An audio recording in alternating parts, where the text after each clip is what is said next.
क्या आपने कभी सुना है कि कोई राक्षसी भगवान को मारने आए, उन्हें जहर पिलाए और बदले में भगवान उसे अपनी माता का दर्जा दे दे? सुनकर हैरानी होती है ना। लेकिन द्वापर युग में बाल कृष्ण ने ऐसा ही एक अद्भुत चमत्कार किया था। आइए जानते हैं उस मायावी राक्षसी पूतना की रोंगटे खड़े कर देने वाली कहानी। ये कथा तब शुरू होती है जब मथुरा के अत्याचारी राजा कंस को यह पता चल गया कि उसका काल यानी देवकी का 8वां पुत्र जन्म ले चुका है और गोकुल में कहीं सुरक्षित है। लेकिन कंस को सटीक जगह नहीं मालूम थी। खौफ से कांपते हुए कंस ने उस नवजात शिशु को ढूंढकर मारने के लिए अपने कई भयानक राक्षसों को एक एक करके भेजना शुरू किया। इन्हीं में से सबसे खतरनाक थी मायावी राक्षसी पूतना। पूतना का असली रूप बहुत ही विकराल, विशालकाय और खौफनाक था, लेकिन वह इच्छाधारी थी, यानी कोई भी रूप धारण कर सकती थी। कंस का आदेश पाकर पूतना ने एक अत्यंत सुंदर और मोहक स्त्री का भेष धारण किया। वह सुंदर रूप बनाकर घरों में जाती, नवजात बच्चों को उठाती और अपने स्तनों पर कालकूट नाम का भयंकर जहर लगाकर उन्हें दूध पिलाती। जहरीला दूध पीते ही बच्चे तरप तरप कर मर जाते थे।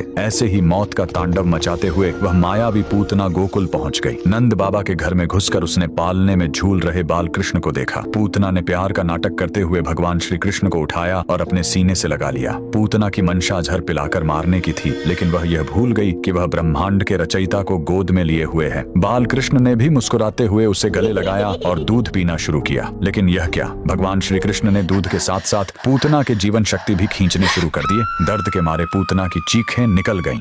छोड़ दे, छोड़ दे।